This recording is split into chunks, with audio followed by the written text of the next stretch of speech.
Welcome to Bhavita Santosh economy app. ఈ app ద్వారా రాబోయే గ్రూప్ 1, 2, 3 నోటిఫికేషన్స్కి ఎకానమీ లైవ్ క్లాసెస్ కండక్ట్ చేయడం జరుగుతుంది. ఎవరైతే ఎకానమీలో టాప్ స్కోర్ సాధించాలి అనుకుంటున్నారో ఖచ్చితంగా భవిత సంతోష్ ఎకానమీ యాప్ను పర్చేస్ చేసేయండి. అలాగే ఛానల్ని సబ్స్క్రైబ్ చేసుకోండి. భవిత సంతోష్ ఎకానమీలో ఈరోజు డైలీ కరెంట్ అఫైర్స్కి సంబంధించి కొన్ని టాపిక్స్ని మనం మాట్లాడుకుందాం. దాంట్లో ఫస్ట్ టాపిక్, న్యూఢిల్లీలో జాతీయ షెడ్యూల్డ్ తెగల కమిషన్ 23వ వ్యవస్థాపక దినోత్సవాన్ని నిర్వహించడం జరిగింది. మరి న్యూఢిల్లీలో ఏ రోజున నిర్వహించారు అంటే మనకి ఫిబ్రవరి 19, 2026 నాడు అధికారికంగా నిర్వహించడం జరిగింది. మరి ఎందుకోసం నిర్వహించారు అంటే మనకి గిరిజన ప్రాంతాల్లో వ్యాధుల నిర్మూలన కోసం, అలాగే భూ వివాదాల పట్ల పరిష్కారం, అలాగే అటవీ హక్కుల చట్టం అమలుపై ప్రభుత్వం ప్రత్యేక దృష్టి సారిస్తుంది అని మంత్రి పేర్కొన్నారు. మరి ఈ విధానాల కోసం అంటే గిరిజనుల యొక్క హక్కులను కాపాడడం కోసం, వారిని పరిరక్షించే ఉద్దేశంతో ఈ గిరిజన జాతీయ షెడ్యూల్డ్ తెగల కమిషన్ 23వ వ్యవస్థాపక దినోత్సవాన్ని జరుపుకోవడం జరిగింది. మరి 23వ వ్యవస్థాపక దినోత్సవం సందర్భంగా కేంద్ర గిరిజన వ్యవహారాల శాఖ మంత్రి జూయల్ ఒరం ఈ కార్యక్రమానికి ముఖ్య అతిథిగా విచ్చేయడం జరిగింది. మరి ఈ జూయల్ ఒరం ఈ సందర్భంగా ఎన్సిఎస్టి హ్యాండ్బుక్ మరియు త్రైమాసిక పత్రికను విడుదల చేయడం జరిగింది. ఎన్సిఎస్టి హ్యాండ్బుక్ అంటే national commission for scheduled tribes అంటే గిరిజనుల కోసం, గిరిజనుల విధానాల కోసం, అలాగే గిరిజనుల హక్కుల కోసం రాసిన పుస్తకం ఎన్సిఎస్టి హ్యాండ్బుక్. మరి ఈ సందర్భంగా మనకి కేంద్ర గిరిజన వ్యవహారాల శాఖ మంత్రి ఈ ఎన్సిఎస్టి హ్యాండ్బుక్ని రిలీజ్ చేయడం జరిగింది. So 23rd Foundation Day celebrations of the National Commission for Scheduled Tribes in New Delhi on February 19, 2026. In this event, chief guest is Union Minister of Tribal Affairs Sri Juyal Oram. So in this event, Sri Juyal Oram launched NCST Handbook and Monthly Magazine. NCST Handbook means National Commission for Scheduled Tribes. So this book is wrote about tribals. So in that case, this book was released by Union Minister of Tribal Affairs. So why? Because the major purpose of this celebration is to eradicate diseases in tribal region and resolving land disputes, and also effective implementation of the Forest Rights Act. So in that case, this celebration was held in New Delhi on February 19, 2026. ప్రహర్ policy. మరి ప్రహర్ policy అనేది దేనికోసం అంటే మనకి ఇది ఒక ఉగ్రవాద వ్యతిరేక విధానానికి సంబంధించిన పాలసీ. మరి ఇది దేశంలోనే మొట్టమొదటి ఉగ్రవాద వ్యతిరేక పాలసీ. ఏది? ప్రహర్ పాలసీ. మరి ప్రహర్ పాలసీ అనేది ఎప్పుడు ప్రారంభించారు అంటే ఫిబ్రవరి 23, 2026 నాడు ప్రారంభించడం జరిగింది. మరి దీన్ని కేంద్ర హోం మంత్రిత్వ శాఖ వారు ప్రారంభించారు. కేంద్ర హోం మంత్రిత్వ శాఖ వారు ఫిబ్రవరి 23 రోజున ఈ ప్రహర్ పాలసీని ప్రారంభించారు. మరి ప్రహర్ పాలసీ అనేది ఏ విధంగా పనిచేస్తుంది అంటే జీరో టాలరెన్స్ విధానాన్ని అనుసరిస్తూ మనకు ఏదైతే ముప్పులు సంభవిస్తాయో ఆ ముప్పులను ముందుగానే పసిగట్టి వాటిని నివారించేందుకు కృషి చేస్తుంది ప్రహర్ పాలసీ.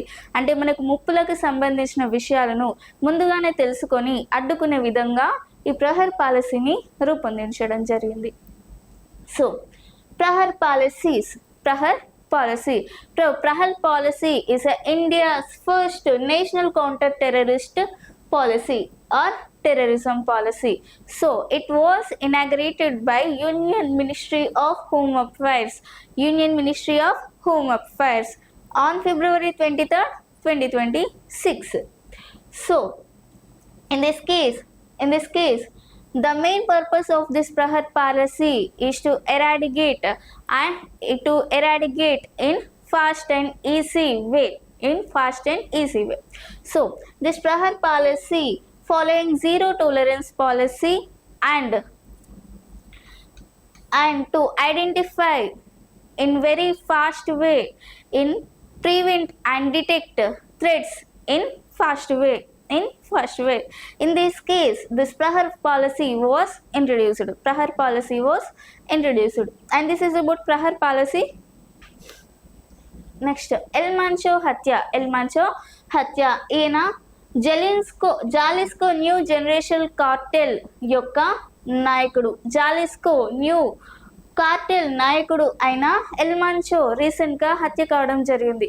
మరి ఈయన ఏ సందర్భంలో హత్య అయ్యాడు అంటే భారీ సైనిక ఆపరేషన్లో భాగంగా ఈయన February 22 నాడు చాలా దారుణంగా మరణించడం జరిగింది. February 22 నాడు ఆదివారం మెక్సికోలోని జలిస్కో రాష్ట్రం ఒక నివాసంలో ఎల్మాన్చో ఉన్నట్లు సమాచారం జరిగింది. మరి అప్పటి మెక్సికో సైన్యం స్పెషల్ ఫోర్స్ దళాలు మెరుపు దాడి చేశాయి. ఈ ఆపరేషన్లో అమెరికా నిఘా వర్గాల సహాయం కూడా ఉన్నట్లు సమాచారం. మరి ఈ ఆపరేషన్లో భాగంగా ఈయన హత్య కావడం జరిగింది. So assassination of Elmancho. So Elmancho was recently died on February 22, 2026 during military operation in February 22, 2026. Next, బంగ్లా యువసాతి పథకం.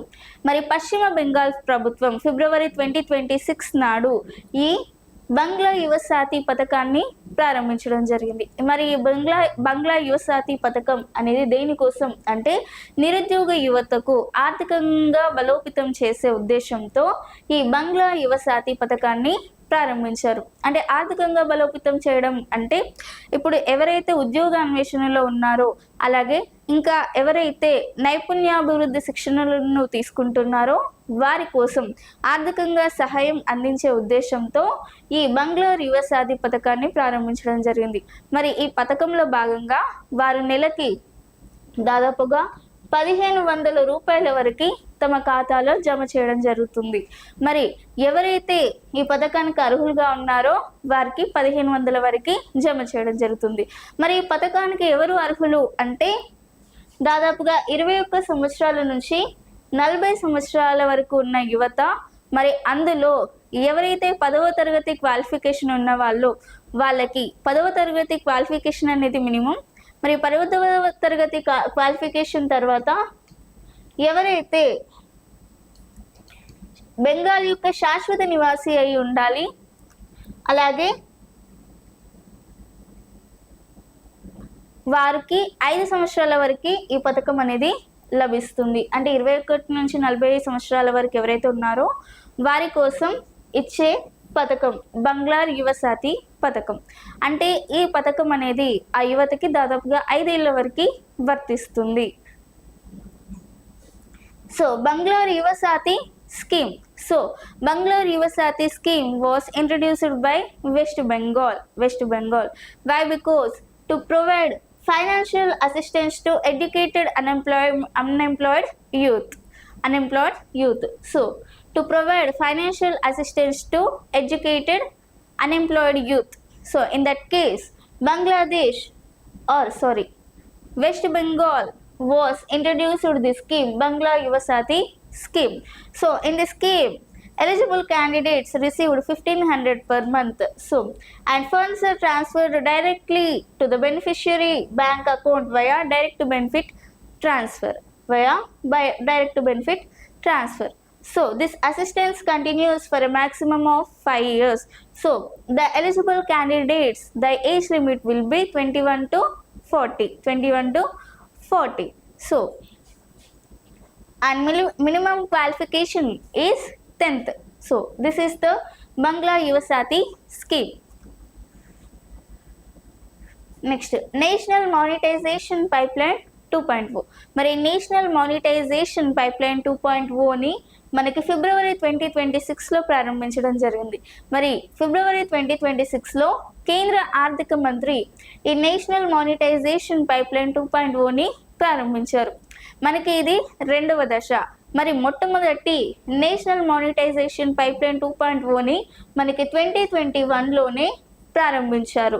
మరి ఈ నేషనల్ మానిటైజేషన్ పైప్లైన్ 2.0 2021లో ప్రారంభించినప్పుడు విజయవంతం కావడంతో 2026లో మనకి రెండవ దశని ప్రారంభించారు. ఇది నేషనల్ మానిటైజేషన్ పైప్లైన్ 2.0. మరి ఏంటి నేషనల్ మానిటైజేషన్ పైప్లైన్ 2.0 అంటే, ఈ నేషనల్ మానిటైజేషన్ పైప్లైన్ 2.0లో ఏదైతే ప్రభుత్వ ఆస్తులు ఏవైతే ఉన్నాయో ఆ ప్రభుత్వ ఆస్తులని ప్రైవేట్ రంగాలకి లీజ్కి ఇస్తారు. మరి ఎప్పుడైతే ప్రైవేట్ రంగానికి లీజ్కి ఇస్తామో ఆ లీజ్ మనీని మనకి ప్రభుత్వానికి అందిస్తుంది.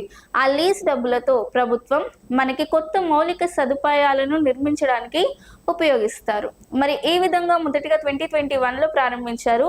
అది విజయవంతం కావడంతోనే మరలా 2026 ఫిబ్రవరిలో మరలా ఈ నేషనల్ మానిటైజేషన్ పైప్లైన్ 2.0ని ప్రారంభించడం జరిగింది. మరి దీన్ని ఈ పైప్లైన్ అంటే లీజ్ మనీ ద్వారా ఎవరైతే ఈ కన్స్ట్రక్షన్ చేస్తున్నారో, న్యూ ఇన్ఫ్రాస్ట్రక్చర్ని డిజైన్ చేస్తున్నారో, లేదంటే మనకి కొత్త మౌలిక సదుపాయాలను నిర్మించడానికి ఉపయోగిస్తున్నారో దానిని మనం అసెట్ రీసైక్లింగ్ అని అంటాం. Asset recycling. So national monetization pipeline 2.0. So this was National Monetization Pipeline 2.0 was inaugurated by Financial Minister on February 2026. So it is the second phase.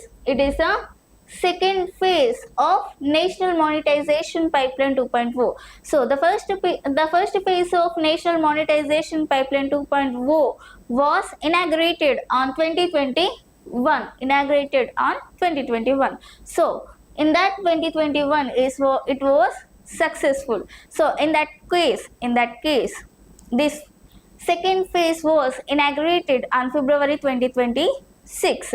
So the major aim of this National Monetization Pipeline 2.0 is to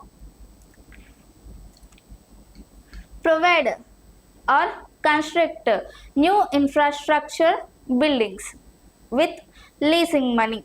So in this National Monetization Pipeline 2.0, so in this government assets given to private sectors for lease. So in that leasing money, government is used to build new infrastructures. So this is known as National Monetization Pipeline. National Monetization Pipeline. And this was called asset reselling. And this was also called as asset recycling. And this is about National Monetization Pipeline 2.0. Next Palamu tiger reserve Vanajeevi Didi కార్యక్రమం. మనకు పాలము tiger reserve Vanajeevi దీది ప్రోగ్రామ్కి సంబంధించి మరి పాలము tiger reserve అనేవి జార్ఖండ్లోని పాలము tiger రిజర్వ్లో మరియు వన్యప్రాణుల సంరక్షణ కోసం ఏర్పాటు చేసింది ఈ వనజీవి దీది కార్యక్రమం. మనకి జార్ఖండ్లో పాలము టైగర్ రిజర్వ్ ఏదైతే ఉందో వాటిలో వన్యప్రాణులను మరియు అటవులని సంరక్షించే ఉద్దేశంతో ఈ వనజీవి దీది కార్యక్రమాన్ని ప్రారంభించారు. మరి ఈ వనజీవి దీది కార్యక్రమాన్ని మనం వనజీవి దీది ఇనిషియేటివ్ అని కూడా అనడం జరిగింది.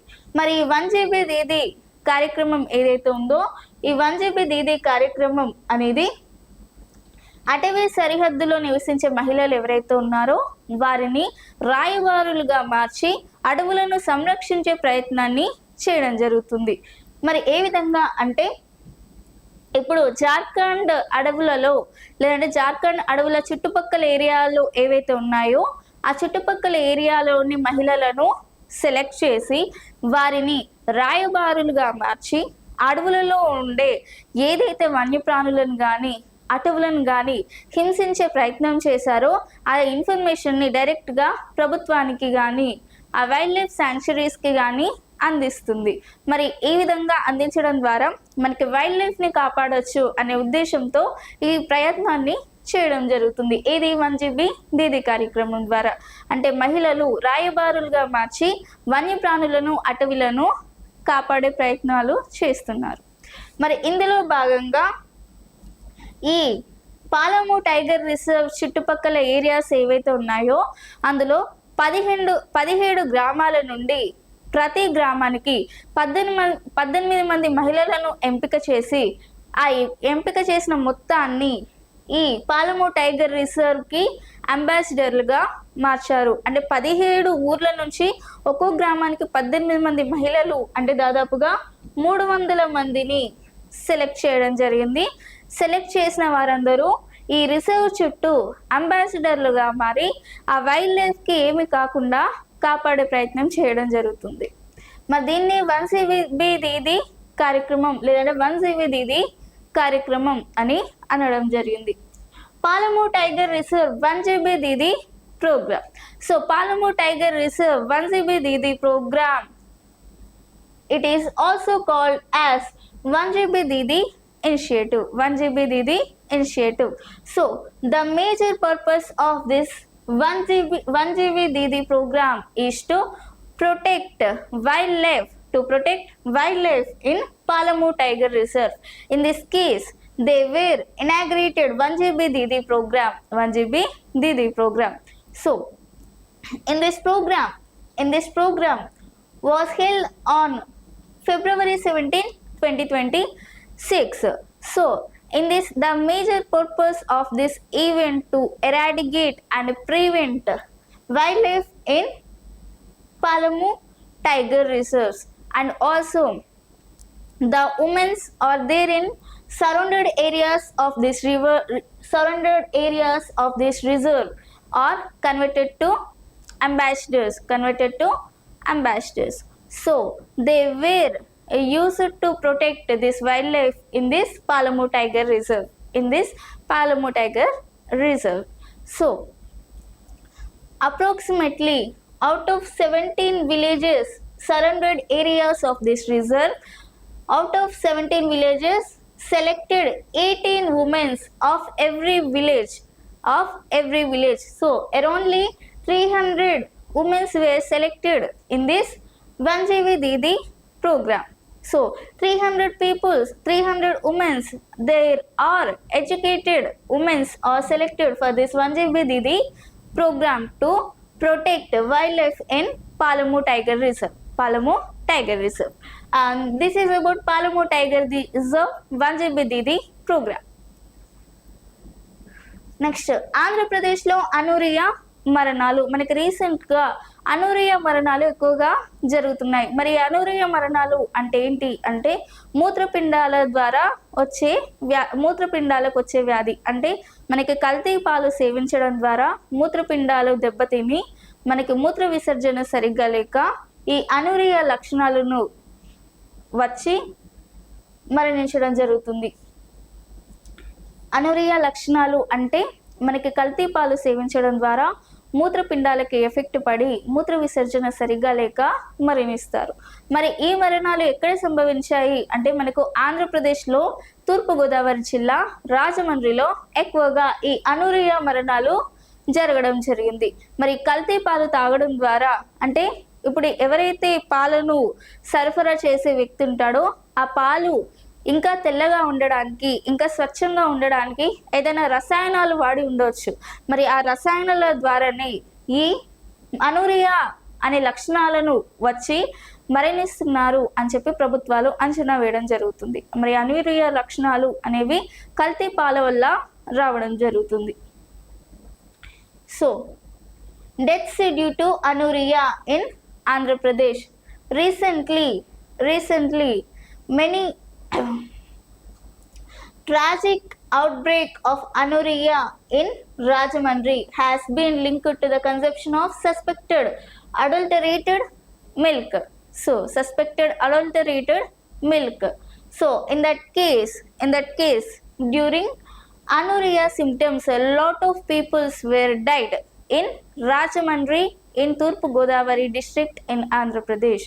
So in that case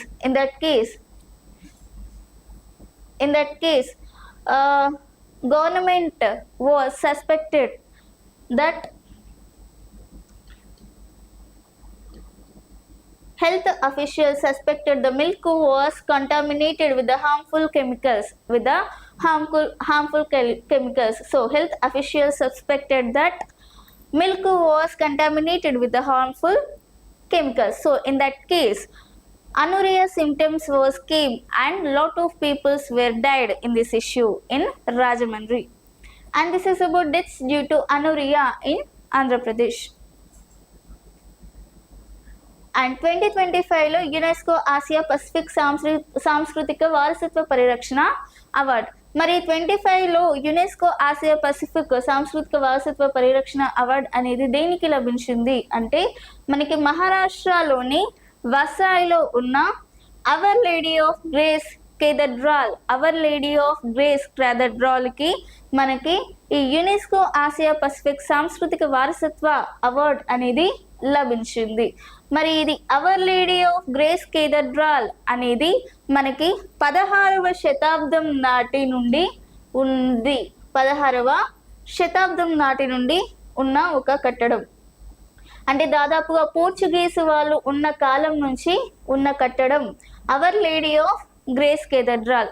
మరి ఇది 475 ఏళ్ల క్రితం నాటిది అని పేర్కొనడం జరిగింది. మరి ఈ కట్టడం ఏదైతే ఉందో దానికి విరాళాలుగా ప్రజలే కొంత మొత్తాన్ని జమ చేసుకొని వారు కొంచెం కొంచెంగా విరాళాలుగా ఈ కేథడ్రాల్కి ఇవ్వడం జరుగుతుంది, లేదంటే అవర్ లేడీ ఆఫ్ గ్రేస్ కేథడ్రాల్కి ఇవ్వడం జరిగింది. అంటే దాదాపుగా 4.5 కోట్ల విరాళాలతో ప్రతి సంవత్సరం ఇది ఈ నిధులతో ఇంకా 475 ఏళ్ల నుంచి ఇంకా అలాగే ఉండడం జరుగుతుంది. మరి అందుకుగాను ఈ అవర్ లేడీ ఆఫ్ గ్రేస్ కేథడ్రాల్కి 2025 యునెస్కో ఆసియా పసిఫిక్ సాంస్కృతిక వారసత్వ పరిరక్షణ అవార్డుని అందించడం జరుగుతుంది. అంటే 475 ఏళ్ల సంవత్సరాల నుంచి ప్రభుత్వ ప్రమేయం లేకుండా ప్రజలే విరాళాల ద్వారా కాపాడుకున్నారు. మరి అందుకే దీనికి సాంస్కృతిక వారసత్వ గుర్తింపు లేదంటే పరిరక్షణ అవార్డు అనేది లభించింది. So the winners of the 2025 UNESCO Asia Pacific Award for Cultural Heritage Conservation were announced in February 2026. So this award goes to Our Lady of Grace Cathedral in Maharashtra. So this Our Lady of Grace Cathedral was there in Maharashtra since 475 years. It is approximately 16th century. So in this case,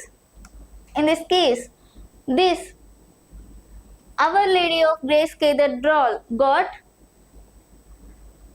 UNESCO Asia Pacific Award in 2025. So in this case, this 475 years old Portuguese structure was restored through community funded initiative rather than government grants. So peoples were given grants to this Our Lady of Grace Cathedral. So in that case, this received this award. This is about 2025 UNESCO Asia Pacific సాంస్కృతిక వారసత్వ పరిరక్షణ award. మనకి రాష్ట్రపతి భవన్లో తొలిసారి రాజాజీ ఉత్సవ్ వేడుకలు. మనకి రాష్ట్రపతి భవన్లో మొట్టమొదటిసారిగా రాజాజీ ఉత్సవ్ వేడుకలు జరిగినాయి. మరి ఎందుకోసం ఈ ఉత్సవాలు జరిగినాయి అంటే మనకి వలసవాద ఆనవాళ్లను తొలగించే ఉద్దేశంతో ఈ రాజాజీ ఉత్సవ వేడుకలను నిర్వహించారు. మరి వలసవాద ఆనవాళ్ళు అంటే ఏదైతే వేరే దేశస్తులకి సంబంధించిన ఆనవాళ్ళను లేకుండా చేయాలి అన్న ఉద్దేశంతో ఈ రాజాజీ ఉత్సవ వేడుకలను నిర్వహించారు. మరి ఈ రాజాజీ ఉత్సవ వేడుకలు అనేది మనకి February 23, 2026 నాడు నిర్వహించడం జరిగింది. మరి ఇది రాజాజీ అంటే చక్రవర్తుల రాజగోపాలాచారి. ఈయన భారతదేశానికి మొట్టమొదటి భారతీయ గవర్నర్ జనరల్. కాబట్టి ఇది వరకు ఉన్న బ్రిటిష్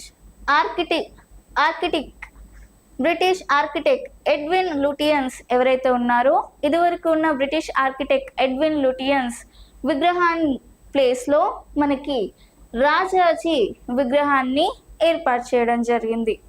రాజాజీ విగ్రహాన్ని ఏర్పాటు చేయడం జరిగింది. So Rajaji Utsav celebrations for the first time at Rashtrapati Bhavan.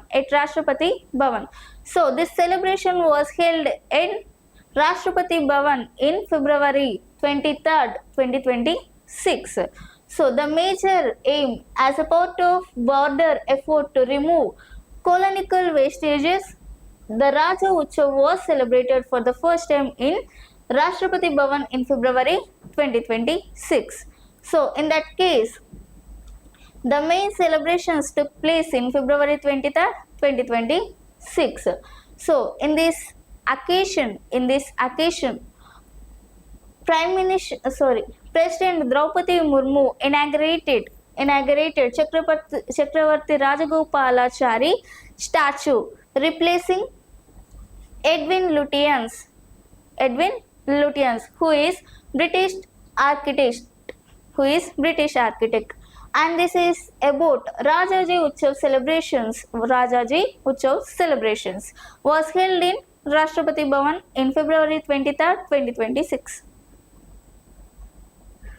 Next, CM Jan Suvai portal. CM Jan Sunvai portal. మరి CM Jan Sunvai పోర్టల్ని మనకి ఫిబ్రవరి 2026లో ప్రారంభించారు.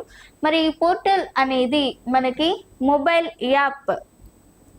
ఈ పోర్టల్ ద్వారా ఢిల్లీ పౌరులు ఎవరైతే ఉన్నారో తమ సమస్యలను నేరుగా ప్రభుత్వానికి తెలియజేయచ్చు. అంటే పిటిషన్స్ ఏవైతే ఉన్నాయో నేరుగా ప్రభుత్వానికి దాఖలు చేసే ఉద్దేశంతో ఈ CM Sunvai పోర్టల్ని ప్రారంభించారు. ఇది ఒక డిజిటల్ ప్లాట్ఫామ్, ఒక మొబైల్ యాప్. మనకి ఏదైతే పిటిషన్స్ ఉంటాయో ఆ పిటిషన్స్ని దాఖలు చేయడానికి ఈజీ వేలో ఒక మొబైల్ యాప్ లేదంటే డిజిటల్ ప్లాట్ఫామ్ని ఏర్పాటు చేశారు. మరి డిజిటల్ ప్లాట్ఫామ్ ద్వారా మనకి పిటిషన్స్ అనేవి ఈజీగా ఫైల్ చేయడం జరుగుతుంది. అలాగే మనకి సమస్యలను కూడా తొందరగా రీసాల్వ్ చేయడం జరుగుతుంది. మరి ఇది 3 అంచెల వ్యవస్థగా ఏర్పాటు చేసిన పోర్టల్. మరి దీని ద్వారా మొబైల్ యాప్, అలాగే డిజిటల్ ప్లాట్ఫామ్, అలాగే మనకి కాల్ సెంటర్ 1902 అనే నెంబర్కి డయల్ చేయడం ద్వారా మనకి CM కార్యాలయాలలో మనకి ఏదైనా సమస్య ఉంటే మనకి కాల్ సెంటర్ 1902కి కాల్ చేయడం ద్వారా సమస్యను తెలుపవచ్చు. లేదంటే CM కార్యాలయాలలో ఫిర్యాదు చేయవచ్చు. అంటే మన సమస్యలను ఫిర్యాదులు చేయడానికి చాలా రకాలుగా మనకి ఈ పోర్టల్ ద్వారా అందించడం జరుగుతుంది. CM Jan Sunvai portal. So CM Jan Sunvai portal was inaugurated on February 2026. So CM Jan portal or CM Jan Sunvai portal and a mobile application to stimulate a public and similar platform like Jan Sunvai. So this major CM Jan Sunvai portal is a digital platform. So this digital platform or it is used to file petitions in fast way and resolve petitions in very fast and easy way. So in that case in February 2026 Delhi government launched this CM Jan Sunvai portal. And this is about CM Jan Sunvai portal, and it is a mobile app, it is a digital platform. And in another case, call center number is 1902. If we have any problems, to call this number and resolve the problem. So in that case, this or CM Jan Sunvai portal was introduced or launched by Delhi government.